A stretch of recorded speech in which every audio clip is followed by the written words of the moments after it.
नवीन घडामोडी पाहण्यासाठी आपल्या बारामती झटका या यूट्यूब चॅनलला सबस्क्राईब करा व बेल आयकॉन दाबा, म्हणजे ताज्या घडामोडी आपणापर्यंत पोहोचतील। महिला बचत गटासाठी आयसीआयसी बँकेतून काढलेली तब्बल 8,75,000 रुपयांची रोख रक्कम आणि 10,000चा मोबाईल अज्ञात चोरट्याने लंपास केला होता। अकलूज पोलिसांच्या धडाकेबाज कारवाईत मध्य प्रदेशातून ही संपूर्ण रक्कम जप्त करण्यात आली आहे। याबाबत सविस्तर वृत्त असे की 29 ऑगस्ट 2025 रोजी दुपारी फिर्यादी महिला आयसीआयसी बँक अकलूज येथून बचत गटासाठी रक्कम घेऊन बाहेर पडल्या। त्यांची स्कूटी सुरू न झाल्याने त्या व त्यांचे पती बाजूला उभे होते।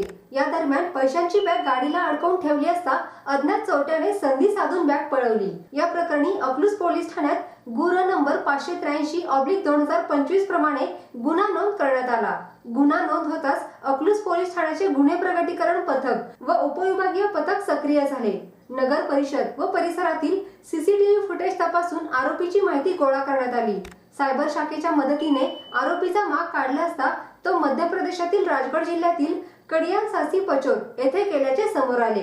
सोलापूर ग्रामीणचे पोलीस अधीक्षक अतुल कुलकर्णी यांनी राजगड जिल्ह्याचे पोलीस अधीक्षक अमित तोलानी यांच्याशी संपर्क साधून स्थानिक पोलिसांची मदत घेतली। छाप्यात आरोपी पसार झाला, मात्र नातेवाईकांकडून माहिती मिळाल्याने घरातून चोरीची संपूर्ण रक्कम जप्त करण्यात आली। महिला बचत गटाच्या पदाधिकाऱ्यांना वाटपासाठी ठेवलेली रक्कम सुरक्षित परत मिळाल्याने सर्वसामान्य महिलांना दिलासा मिळाला आहे। पोलिसांच्या तत्परतेचे व तांत्रिक तपास कौशल्याचे कौतुक होत आहे।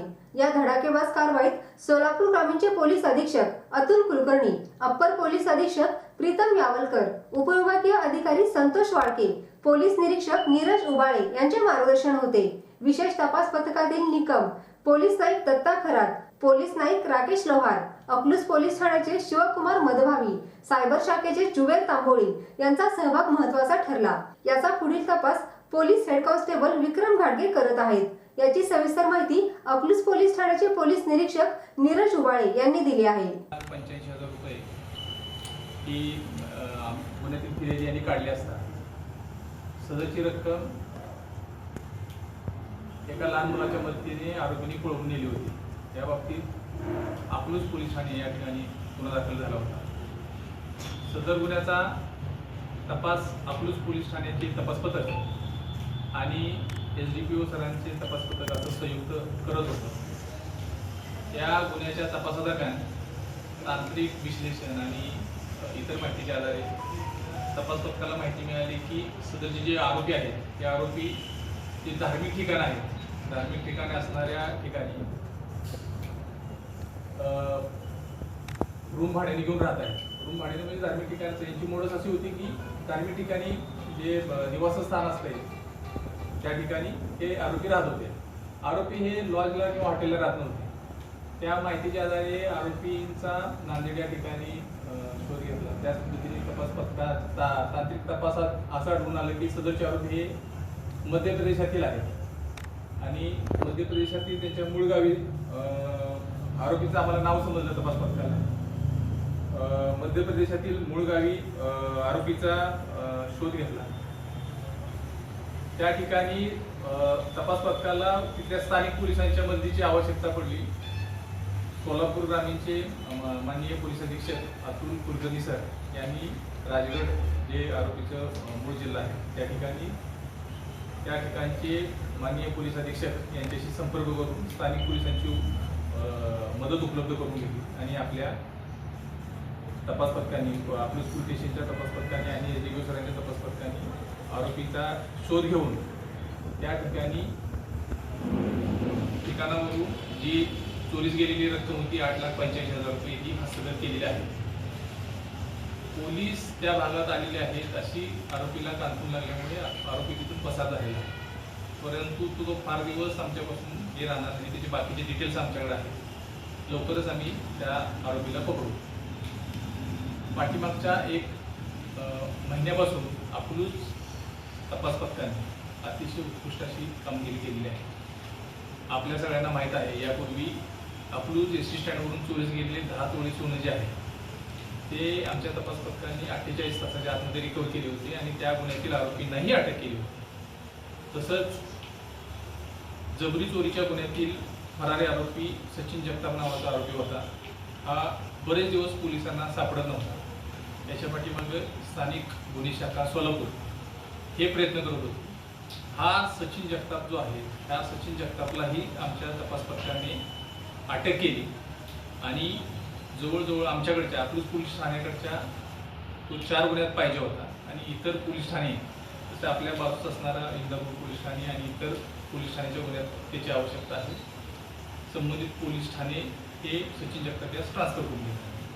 त्याच पद्धतीने काल आम्ही आपल्या अकलूज पोलीस ठाण्याच्या हद्दीमध्ये जे मोटरसायकल चोरीचं प्रमाण आहे वाढलं होतं, त्या आम्ही त्यातील आरोपीला निष्पन्न करून 3 मोटरसायकल आम्ही रिकवर केलेल्या आहे.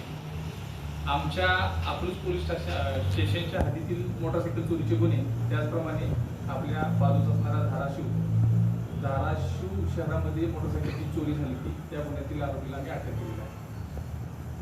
आपण पाठीमागच्या काही दिवसापासून अकलूज पोलीस ठाण्याच्या तपास पथकाचं सर्व कार्य अतिशय उत्कृष्ट चाललेलं आहे. ज्या अनडिटेड गुन्हे आहेत, काही अनडिटेड गुन्हे आम्ही फोकस केलेले आहेत. त्या बाबतीत लवकरच आपल्याला पॉझिटिव्ह बातमी मिळेल, त्याच्यावरतीही आमचं काम चालू आहे. त्या संपूर्ण कालची जी कारवाई झालेली आहे, 8,85,000 रुपये जे आपण रिकवर केलेले आहे, यामध्ये माननीय पोलीस अधीक्षक Atul Kulkarni sir, upper police आयुक्त अधीक्षक यालावकर सर आणि आपले अकलूज विभागाचे DYSP वाळके सर यांचं अतिशय मोलाचं सहकार्य आहे. आपली संपूर्ण टीम मध्य प्रदेश या ठिकाणी असताना त्या संपूर्ण टीमला वारंवार फोनवरून मार्गदर्शन करण्याचं काम कॉन्फरन्स कॉलद्वारे स्वतः पोलीस अधीक्षक सर कुलकर्णी सर करत असल्यामुळे आपल्या टीमचं मॉरल एकदम हाय होतं आणि आम्हाला खात्री होती की हा गुन्हा आम्ही दुसऱ्या जरी राज्यातला जरी असला तरी आम्ही तो 100% डिटेक्ट करू. धन्यवाद. आणि सर, हा जो मध्य प्रदेशातील आरोपी होता 8,85,000 घेऊन गेलेला, त्याच्यावर महाराष्ट्रामध्ये काय गुन्हे आहेत का यापूर्वी? या बाबतीत आम्ही माहिती घेतलेली आहे. अशाच प्रकारच्या मोड्सचे महाराष्ट्रात गुन्हे आहेत आणि आम्ही त्यावरती काम करतो. आता सगळ्या गोष्टी तुम्हाला इथं ह्याच्यावरती सांगणं हे नाही. तपासातील त्या काही गोष्टी आहेत, तांत्रिक विश्लेषण आणि बाकीच्या ह्याच्या आधारे आम्ही त्याच्यावरती काम करतो. तपास करताना टीमला काही अडचणी आल्या असतील, त्याविषयी काय सांगतो? यश हे दिसतं माणसाला पाठीमागच्या ह्याच्यातून. 4-5 दिवसापासून टीम आमची त्यांच्या अंगावरच्या फक्त कपड्यानेशी बाहेर होती, इतर ह्याच्यात होती. पण सगळ्यात महत्त्वाचं SP सरांचं जे मॉरल वाढवण्याचे पाठीमागचे जे शब्द होते, प्रत्येक वेळेस टीमला कॉन्फरन्सवरती घेऊन ज्या सूचना देण्याचं काम होतं, त्यामुळं टीमचं मॉरल एकदम हाय होतं. हे पाठीमागच्या 3-4 दिवसापासून अंगावरच्या कपड्यानेशी जशी जशी लीड मिळत होती त्या पद्धतीने हे फक्त अंगावरच्या कपड्यानेशी फक्त टीम आपली पुढे लीड करत होती. या संपूर्ण 4-5 दिवसात टीमला खूप अडचणी आल्या. बाकीच्या ज्या इथं सांगणं शक्य नाही अशा बऱ्याच अडचणी आल्या, तांत्रिक असतील, बाकीच्या राहण्याची सोयी असतील. पण त्या संपूर्ण प्रतिकूल परिस्थितीत अगदी यशस्वीपणे आपल्या टीमने काम केलेलं आहे आणि आपल्याला हेही दिसतंय. हा थोडासा भावनेचा विषय होऊन गेला होता, कारण काही ग्रामीण भागातल्या महिलांच्या बचत गटाच्या पैसे होते ते आणि त्या बाबतीत अकलूजच्या परिसरातल्या लोकांच्या भावना होत्या. त्यामुळं हा गुन्हा कसल्याही परिस्थितीत आम्हाला डिटेक्ट करणंच होतं आणि वरिष्ठांचं या बाबतीत सतत पाठपुरावा आणि आमच्या टीमची चिकाटी जी ॲक्च्युअल फील्डवरती होती त्या टीमची चिकाटी याच्यामुळे हे शक्य झालेलं आहे. ही टीम होत्या आणि त्या टीममध्ये कोण आमची संपूर्ण जोपर्यंत आरोपीचा हे लागत नव्हता, ठिकाणा लागत नव्हता, तोपर्यंत ॲक्च्युअल आमच्या 3 टीम काम करत होत्या. पण त्या 3 टीमपैकी एका टीमला चांगली लीड मिळाली आणि तीच टीम पुढं कॅरी ऑन त्या टीमने केली.